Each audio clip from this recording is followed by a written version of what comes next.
do recurso extraordinário em agravo, chamado área, a classificação área, na área civil, 99,1% deles são negados provimentos,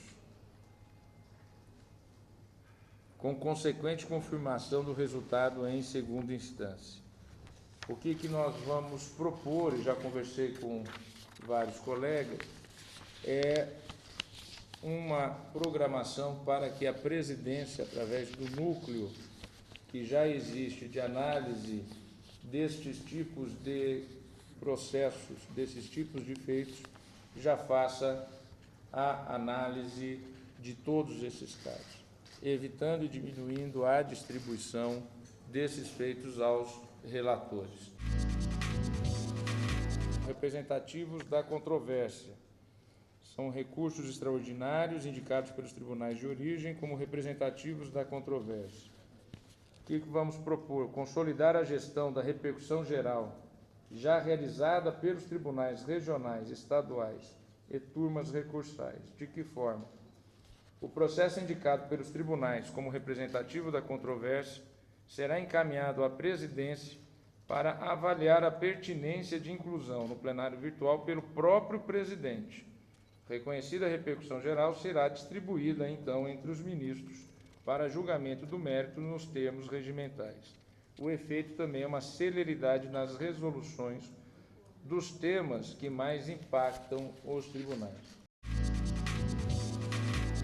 Não há Suprema Corte no mundo que tenha a quantidade de processos que nós recebemos e que nós temos que julgar. E a ampliação do plenário virtual, na medida em que o feito fica 20 dias sob análise, com a possibilidade de se verificar o voto do colega, analisar, debater, que isso facilita a dialética, a contraposição, enfim, a pluralidade que é tão necessária numa corte. Ou seja, o fato de um feito ir para o plenário virtual não significa que ele terá uma análise menor ou menos atenciosa.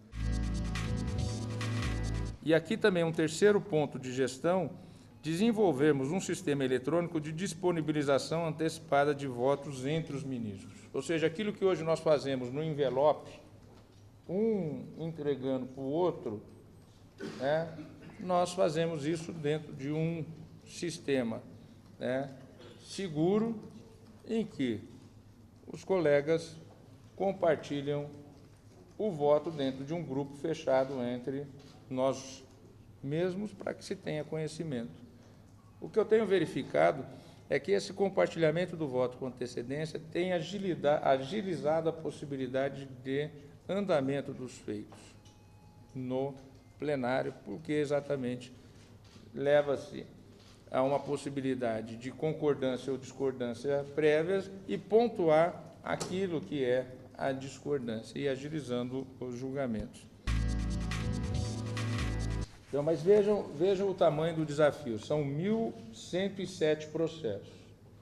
Se nós tivermos aí uma média de julgar 3 por sessão física, é inviável. Esse número, quando terminar a minha gestão daqui a 2 anos, ele estará em mais de 1.107. Então, nós temos que procurar outros meios. E não existem 1.107 temas no Brasil que mereçam a atenção total do plenário físico.